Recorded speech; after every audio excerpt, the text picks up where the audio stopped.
Hi guys, so today it is December 31st, literally 12:30 a.m.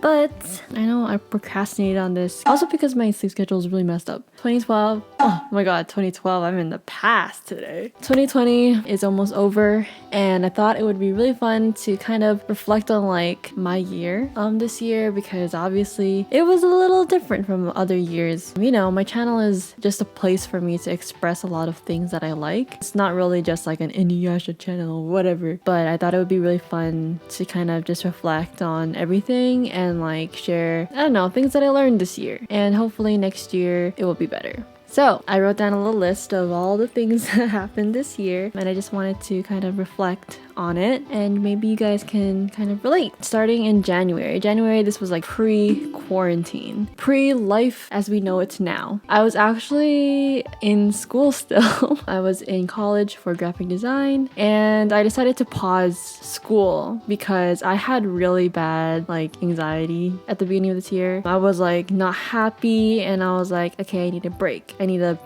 I need to collect myself before going in, you know, because I was kind of like iffy about my program and everything. So I kind of just needed a break and like think things through, collect myself or whatever. So I had a plan just to return for the summer semester, and yeah, and during this time I was still posting every week. The year before in 2019 I posted like almost every week as well. It was a good time. I was still consistent on YouTube despite being still very small, and I'm still very small. And then February is when I tried out TikTok, and I actually made multiple viral videos. I gained like almost 55,000 followers in like 2 months, but then I kind of abandoned my TikTok because I realized how toxic it is, and I didn't really like the, I guess you say, influencer culture on TikTok, because it was like, I have followers for what, right? It's just like I make these weird videos, and I don't know, to me I value connection with people a lot more. So like that's why I always stuck with YouTube, because I don't know, like having longer videos and like being able to do videos like this where you can connect to people on like a more personal level than, you know, me just freaking running past the mirror to the Naruto theme song, changing cosplay outfits. I don't know, like to me it's just like, it's weird. I mean, I might go back on TikTok, but like it's not something that I wanted to prioritize anymore after a while. Like a few months after I started my TikTok, I kind of was just like,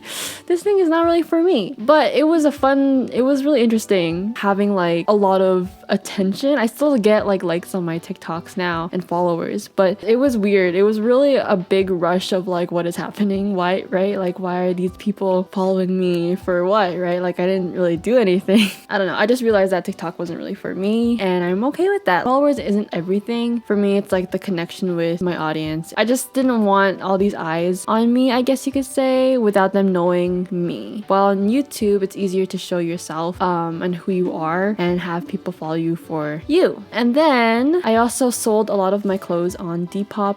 If you guys know, in the past I mainly did like a lot of fashion videos. I had a lot of sponsored clothing, and I'm the kind of person, like if I'm not gonna be wearing like a certain shirt or a pants that I know I'm not gonna really wear, or it's not for me anymore, you know, I want to have someone actually put use to it, because I don't really like hoarding things and like not having them like be used. So like a lot of my clothes I have saved up to send to the Philippines, and a lot that I know my cousins won't wear I decided to sell. And then I decided to do it for charity. So there's this hospital downtown Toronto called Sick Kids, and it was a place where I was treated after I was born until like 2 years old. I had like surgery and stuff like that for my kidneys, blah blah blah. They took care of me, and then in 2019 they took care of my sister because she had scoliosis, and then they fixed her back. It was always a goal of mine to like fundraise something, and even though $500 isn't a lot, it's still something. So yeah, we raised $500 for Sick Kids Hospital, and I was really proud of that, and proud of us for raising all of that. And yeah, it was fun. And then we bought BTS tickets. At the time we didn't know Miss Rona, you know, was going to take over the world. world or whatever. But we had plans to go to the BTS concert in the Rogers Center, downtown Toronto. But yeah, that was like the very first time I waited in line to buy tickets, and it's been postponed. So we don't know when we'll be able to go, but we have tickets on standby. But that was really cool experience still. And then on March, still posting every week. This was a highlight of the year, but I was featured as a dead corpse in the webtoon called Purple Hyacinth in episode 40. Purple Hyacinth is one of my most favorite webtoons ever. I was a pretty consistent viewer, and I'm still am, but like before it was featured, promoted as like an original, I guess you could say, webtoon original. There's this program called Webtoon Canvas, and it's where everyone can just like post, right? Like anyone can post like their own comic. And I found them before they were featured, Soph and F, and I was a huge fan of the webtoon because the art is so beautiful, the story is amazing, it's a mystery, and I love mystery, and there's a little bit of slow burn romance in it. But I was really into the webtoon in 2019. Put it on Instagram. She was like, yo, anyone want to become a corpse in my webtoon? Go on Patreon and give me a $15 tier or something. So like a bunch of us did it. This was back when she was still smaller. Like they have like a 1 million subscribers now on Webtoon, and I was one of the corpses. I was actually one of the first ones. So it was really cool being able to interact with Soph and fellow Canadian. Please check out Purple Hyacinth. But yeah, that was a huge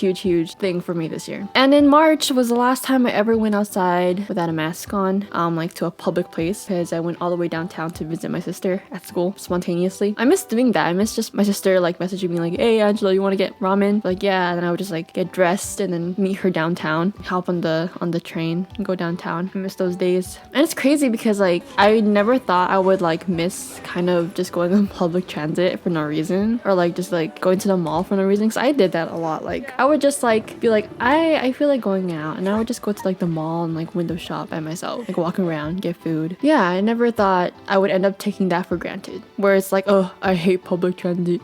But now it's just like I kind of miss just sitting on the train and reading my book, because I used to commute like hours to school, and I would just like read on the train, and I kind of miss it sometimes. And yeah, March was the beginning of quarantine, and then April came, and I was still posting every week. And then I started randomly like DIYing clothes. So I had like clothes that I felt like I wasn't gonna wear, so I was like, I'm gonna try like upcycling it, self-teaching myself how to like sew and stuff. And it was pretty cool. I made a top, a skirt, and another top. And then I started doing low budget cosplays for Instagram. I was like, we're gonna be in quarantine for a while, I feel like doing something. So I gave myself like a little project every day to try to make a little like a low budget cosplay every day. And I did it for a week, and then I was like, I'm over it. I don't know what else to do.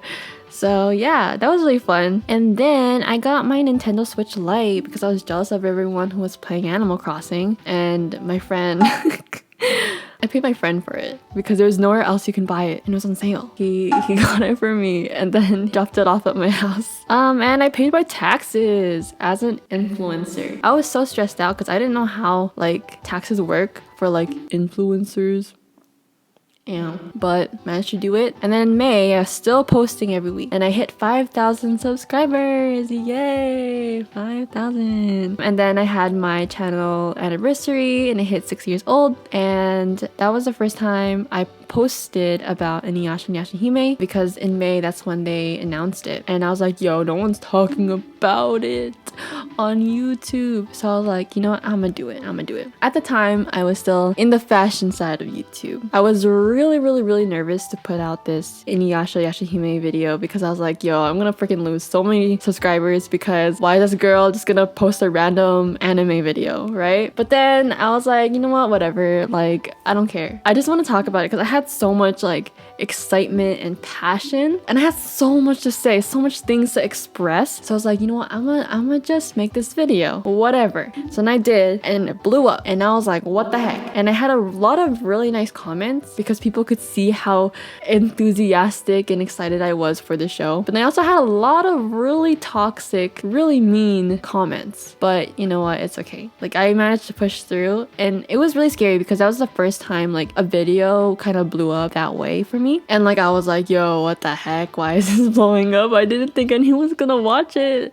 Obviously, when something has a lot of attention, you'll get positive and negative comments, and I got a lot of negative stuff, but yeah, I managed to push through it, but that was kind of scary. And during that time, I also learned a little bit of hiragana, a little bit of Japanese. So then June came up, and this was a really hard time for me because I was really sad. And looking back, I apparently only posted 2 times on YouTube in June because I actually went back to school. So this was online school, obviously because of Miss Rona. I really tried to get into it, but I just couldn't. Me with post-secondary education, it's a hard story. I'm not telling anyone do what I did, drop out of school. No, don't be like me. Do what is best for you. I did what was best for me in my situation, and I have no regrets for now. But I was kind of like unhappy because it's a long story, but to summarize it really quickly, after graduating high school in 2018, I went straight to university. So I went to this university called OCAD University, and it is the biggest like arts institute in Ontario. Supposedly, it's hard to get into. Personally, this was my experience. I don't know about anyone else. This is how I felt. Maybe someone else in my program liked it, but this was for me. This is just my experience. I felt like the money I was paying for tuition wasn't worth it because I didn't feel like what I was learning was valuable enough. It wasn't like what I was paying for, if that makes sense. I don't know how to explain it. It didn't feel worth it. Felt like I learned more in high school. So I was like, what should I do? Because my friend went to a different college at the time and she did graphic design too. And she was telling me all the stuff that she was doing. And I was like, yo, why am I not like learning anything really? So I just felt like I wasn't getting my money's worth. So then I made the really tough decision of leaving uni and going to college instead, because first off, college is cheaper and it's like, from what I heard, you get to learn more stuff. I left uni, got my money back. By the way, I'm the one who was paying for my education post-secondary. My parents are not. If it was my parents who was paying for my education, obviously I would stay, but it was my money. So I was like, not worth it. And then I was off for like a semester because it was too late to apply to anything. So I was like, okay, I'll wait for the fall semester to come back. So then I waited and I applied to a bunch of schools. I got into a college different from my friend. So then I ended up just going there. Ended up being really far away from my house. Like I had to commute 2 hours every day. My first uni actually commuted an hour and a half-ish. It was a whole 2 hours. 2 hours there and then 2 hours back home. And I actually really liked the college. I learned a lot. It was a lot more worth it in my opinion than uni. But then what happened was I realized I was not really into graphic design, and this was like an issue with me because I realized like I wasn't into the industry, and I'm so picky. I was asking for advice from like family, friends, or whatever. Friends were like, if you're not happy, you should take some time, think about what you want to do and invest into that instead of like wasting your time, wasting your money in somewhere that you're not really happy with. And then I got also like other advice from other people, just finish it, it's only a few years, just finish it and whatever. I don't know, I just had in my soul every day, like online, like during my online class, I was like, I feel like I could be doing something else, something more productive than sitting here and listening to something that I'm not really into. Because at this school, I finally actually got a taste on what this program is or what this career is. Then my uni, where I was just like doing random shit, like that didn't really make sense to me. So I was like, yo, I want to leave, but I think it's like embarrassing, right? It's because I was like, I left uni and went to college and then now I'm leaving again, thinking like, okay, why am I not happy? Because obviously I don't like the program. So then I questioned myself, why am I still going? Why am I still going here? And then I realized it was for validation from others, because all of my peers, all my friends from high school are in school doing whatever they're doing. Obviously family and friends being like, so like, what are you studying in school? You know, like that fear of saying, oh, I left, you know, and getting like, you know, looks. I was afraid of being judged. But then I talked to Joy about this and I was like, dude, like, I don't know what to do. And Joy's just like, just leave. It's okay. Like you already have like YouTube going on. And it's like, just don't waste your time though, but like be productive. Really think about what you want to study. Don't think about the other people. This is like your future. And I was like, wow, Joy, you're so like, where did this wisdom come from? So then I remember like on the day I was gonna like leave, it was like literally the last day to like drop out so you can get your money back. And then like I had the form filled out, and then the mouse button was like on the send for the email, and then I was like, Joy, can you help me? And then she just comes in and like presses the send button, and I'm like, okay, that's it then.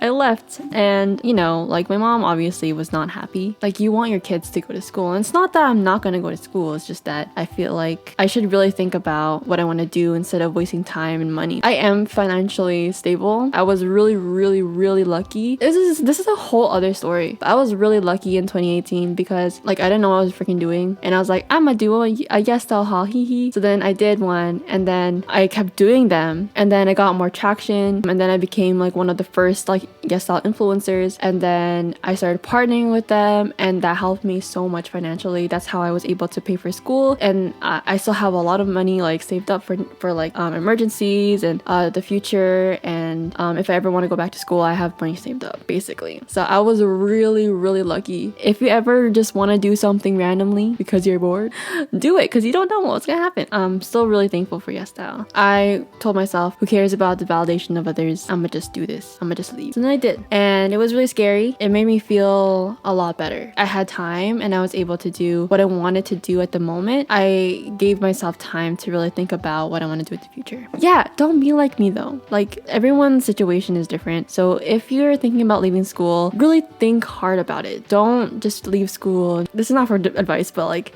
this is just a story of my experience, basically. So yeah, guys. And then July came, and I hit 6,000 subscribers, and I still continue to upload every week. And I just practiced my drawing skills, still in quarantine, practicing my drawing skills a lot. And unfortunately, my grandma passed away in July, not due to COVID, but because of old age. It really angered me at the time because I saw a lot of like influencers and stuff traveling to like Greece and to America, like from Canada and stuff like that, and I was just so angry at the time because I was like, yo, it felt like a slap in the face to me, because like there were influencers out there that I looked up to for years. Like, I grew up with these people. Like, obviously I didn't really technically grow up, but like I grew up watching these people, and then to see how tone deaf they can be and insensitive they can be by traveling during this time. There are people who can't see their family, and with my situation, because my grandma passed away in the Philippines, the majority of my family couldn't go to the funeral. My dad and my aunts couldn't go back to the Philippines to go to the funeral. We all had to attend the funeral through freaking video chat and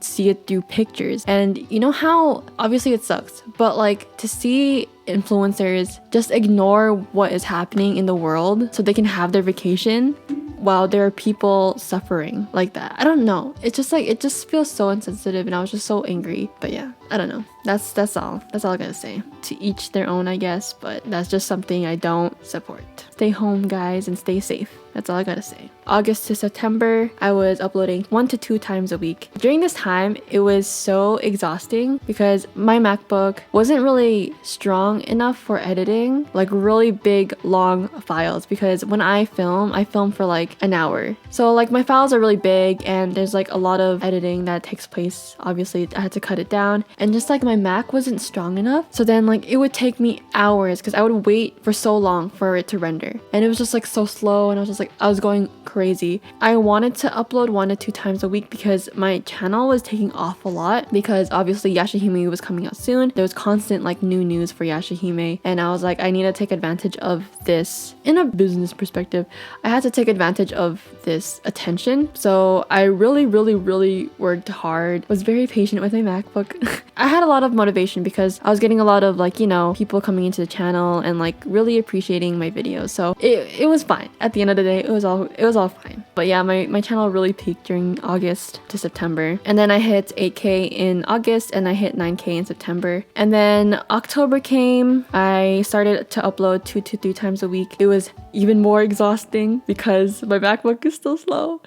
But then I hit 10K subs, which was a huge accomplishment. And it was crazy because, where was I? I was picking up my sister from work because I had to go to the post office. I just like hit it, and I was like, oh, I hit 10K. I was really happy. But like, at the end of the day, I kind of trained myself not to look so much at the numbers, because it's really easy to get caught up in those stuff. If you get caught up in the numbers like a lot, then disappointment can follow, which I've experienced a lot. But still really special, and I'm still really thankful for everyone who, you know, subscribed, because it made me feel like there's people who look forward to my videos, and I never really had that. And then I made my first YouTube friend.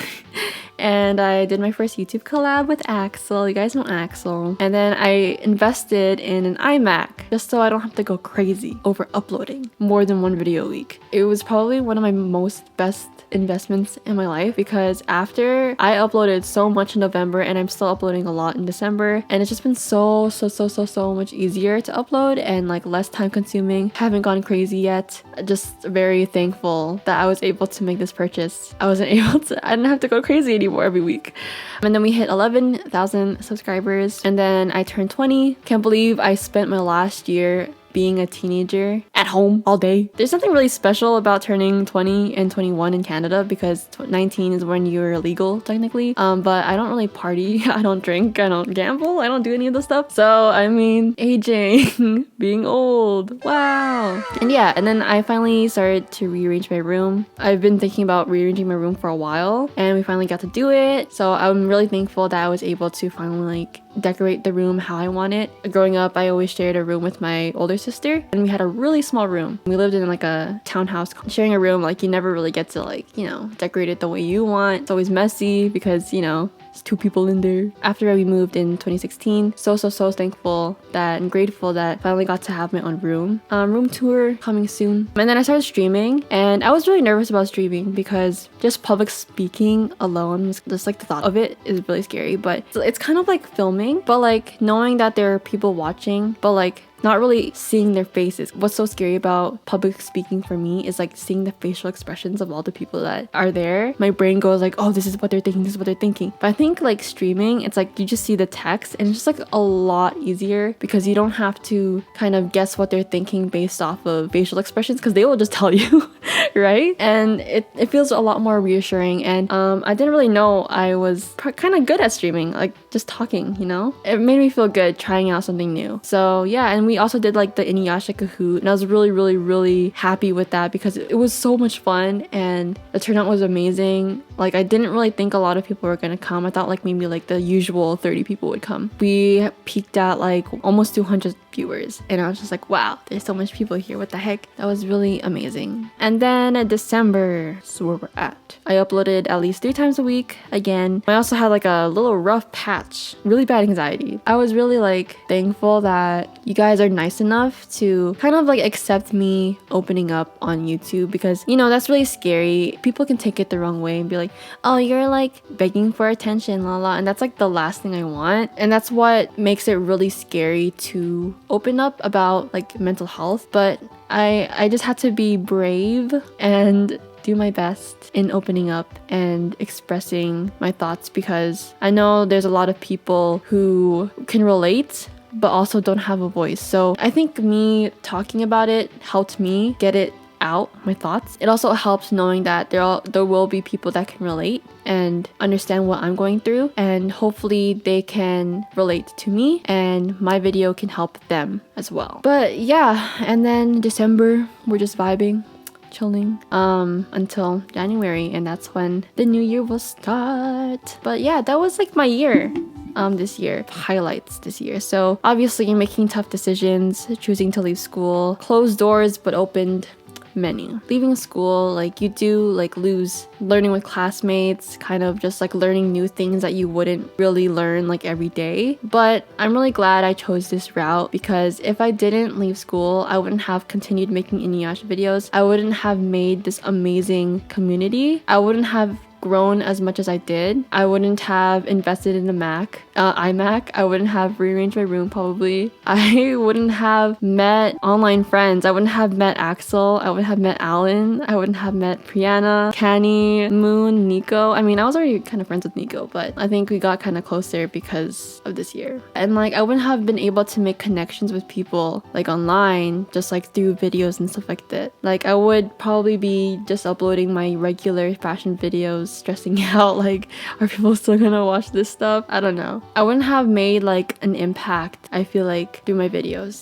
if I stayed in school. This is weird. It was a really tough decision to leave, but I'm really proud of myself for kind of not thinking about what others thought about me leaving school, but believing that I would feel better for myself. This was a decision for me, not a decision for the people around me, but for me. And I'm still really proud of it because I can always just go back. Reaching 10K was really special. My birthday, I felt like this was the most genuine birthday I've ever had in my life because my friends didn't have to visit me, but they did. And having you guys greet me happy birthday, I just felt so much love and I felt really, really special on that day. So that was like one of the best birthdays, although it was really simple. One of the best birthdays ever. And I've uploaded the most I've ever uploaded. Like last year I was like, oh my god, I'm uploading like every week. This is the most I've ever uploaded. No, from literally August to December, I uploaded so much this year. It's crazy. I'm really proud of myself for not, giving up. I still have to remember that it's easy to get burnt out and to prioritize mental health. So if I'm not feeling it, if I'm not feeling like filming a video, if I'm not feeling editing a video right now because of reasons, I shouldn't hold it against myself not to. Give myself some patience and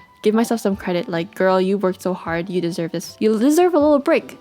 Being in Purple Hyacinth was huge, and the fact that I've improved so much on talking to the camera, I think the reason why was because if you watch my earlier videos this year, I was like literally talking so slowly. I was terrible at talking to the camera, but I think it was because like I got so annoyed. Editing like me talking to the camera was so painful because like I couldn't get my thoughts across and like I couldn't form sentences properly. So I think I forced myself to talk better just so editor me won't have to suffer. I also made a list of things that I want to work on like internally for next year. I really want to work on my confidence because obviously I think this is a big problem. I put myself down a lot. I don't think highly of myself at all, and I gotta give myself more credit. I shouldn't be afraid of making mistakes because I think that's what stops me from doing a lot of things. It's like I'm afraid of messing up, or I'm afraid of making a mistake, afraid of being imperfect. But I gotta remind myself all the time that making mistakes is a human trait, and to have better eye contact when I'm talking to people because I tend to like look everywhere else.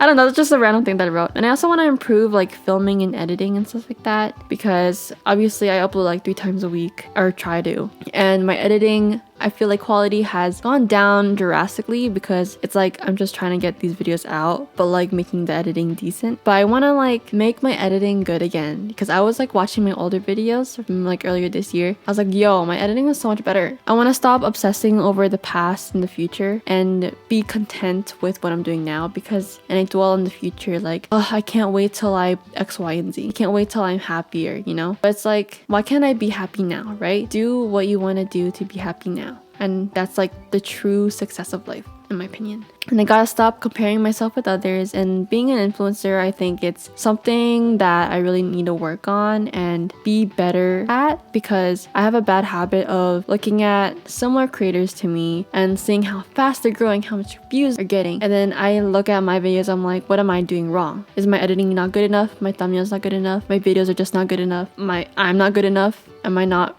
pretty enough? Like, I go through all that. I think it's a problem.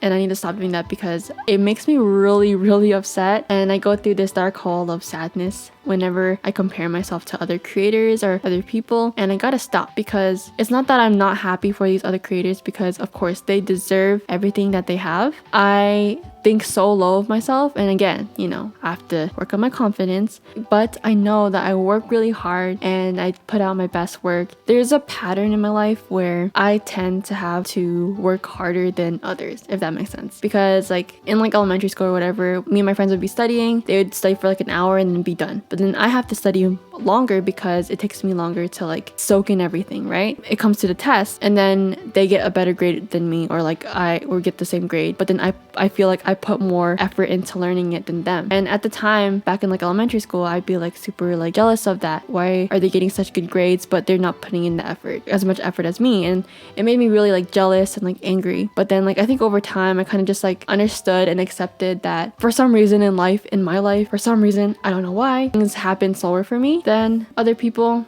And you know what? That's okay. It's okay. That's life. What am I gonna do, right? Whine and cry? And I also want to be more social, stop being so afraid of other people, be more open, but still remain cautious. start reaching out to other people because I'm really bad at messaging people first. I think I'm just afraid of bothering people. I think that's it. And then other things, health, eat better, sleep better, exercise. I think quarantine took a whole toll on my health. I felt like this is like the least healthiest I've ever been in my life. Oh my gosh. I don't eat properly. I don't exercise. I don't sleep. Dude, I gotta work on that. I really gotta work. It's literally 1:24 in the morning. I've been filming for an hour. And I have another video to film after this. Bad. Also, don't be so hard on myself. What my problem is that I'm hard on myself because I want to see validation from other people. I project their validation on myself, while in reality, I'm pretty happy with myself. I'm pretty chill with myself. And it's just that I seek validation, and it's just it's a people pleaser problem, I guess. Because I gotta believe that as long as I'm okay, I'll be okay. So there's this thing with me, and I like writing lists because I think back when I was recovering from a really low point of my life. I was very depressed in high school. I was really anxious all the time. I was really depressed, mental breakdowns like every day, literally screaming in the middle of the night because I was like out of very, very low point back then. And I'm really glad and happy for myself that I've kind of left that low point, and I look forward to the future a lot. And something that really, really helped me with that is that a YouTuber, I feel like I've said this so many times in videos, but this is not going to cure you, by the way. Like if you're depressed, please go to a professional, get help, talk to someone. But these are little things that might help you, because it helped me. But she said that thing like small that like helped her get through was writing lists. Just lists, like simple lists of things that you look forward to in the future. Like just goals, basically. So you can keep looking forward to the future. I'm sharing a lot today, but I write in journals. I started writing in 2017. So March 2017 to August 2017. I wrote a lot because I used to write every single day back in high school. September 2017 to December 2018. And then I got, this is my current one, January 1st, 2019 to the end of December 2020. I don't really reread my books that often because I just kind of jot down everything just to help me feel better when I'm sad, or just talk about things that happen in my life. I was going through this a while ago, and I found a list, this little sticky note, and I was like, what's this? And then it said, if I ever get rich list. And then I put down DSLR camera mic, mobile mic, GoPro, box light or any light, Mac desktop, Final Cut Pro, Adobe Premiere, and a big gigabyte USB. So this was written back in April 2017, and I remember years after 2017, I was looking through this book and I was like, yo, I got all of this stuff, and like that was crazy. I'm gonna get emotional, but that was crazy, dude. When I first saw this list again after like years of writing this list, I was like, what? Like these goals can actually be achieved. And it's like I wasn't really, like putting in my brain like I have to get this, I have to buy this. It kind of just like gradually happened. I'm currently using the DSLR now. Camera mic I did get eventually. Snowball mic was gifted to me. I didn't get a GoPro, but I got a vlog camera. Box light, I got a ring light, a big ring light that was gifted as well. And then I got the small one and then I got an iMac. Dude, I got an iMac. I have an iMac. I got Final Cut Pro. I use it religiously every day. And then a big gigabyte USB. I got a 14 terabyte external hard drive. And I think what's crazy, oh my god, why am I getting emotional? Why am I always crying? I think it's crazy because back in 2017, I was freaking broke. I was broke. No job, no money. I was literally in grade 11. Like, my family isn't really well off. It's crazy how, I guess you could say hard work and like just living can kind of really help you achieve your goals, like your dreams. Like I always wanted my own room too. And dude, like thinking back at that low point, because during these times I was still recovering from being at my lowest point. What would happen if I didn't make it to this day, right?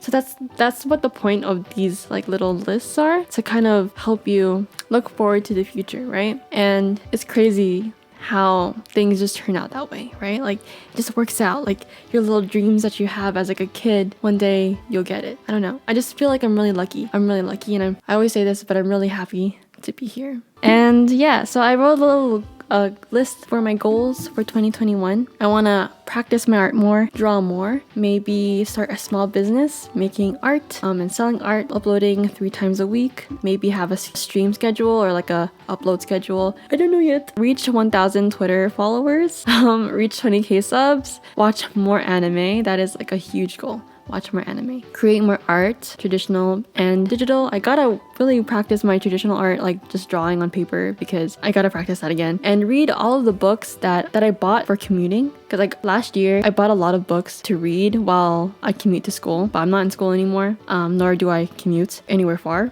So I just have like a lot of unread books there, and I should really get through them. And then I have a little list of, it's not good be obsessive over like physical things. I just thought it would be fun to have like a little list of things that I want to buy in the future. I want to get our own house. I want to get my own car. Hopefully by then I'll be over my fear of driving. Get a second monitor. Have like a sticker machine so I can print everything at home for the small business. Have a high quality printer so I can also print here at home instead of going anywhere third party. Learn how to like screen print for clothing, because I also want to do that myself here. Those are like little goals for next year. Hopefully we can get through them all, and if I don't get through them all, it's fine. But I feel like this video is going to be really long and I got a lot of work to edit this. If you're comfortable, let me know down below things that like you're really proud of that you did this year. Just getting through the year is good enough. Honestly, that's like the biggest accomplishment you could do. Honestly, let me know some goals you have for next year. Give me like lists, dude. But yeah, I can't wait to like go back to this video next year and be like, oh, like I accomplished this, or this didn't really work out, but maybe I created new goals for myself. It's literally 1:36 a.m. Thank you guys so much for sticking around, watching my videos. It means so much to me, and I really, really hope next year can turn out better than it was this year, if that makes sense. And yeah, I just want to wish you guys Merry Christmas and Happy New Year, and I'll see you guys next time. Bye bye.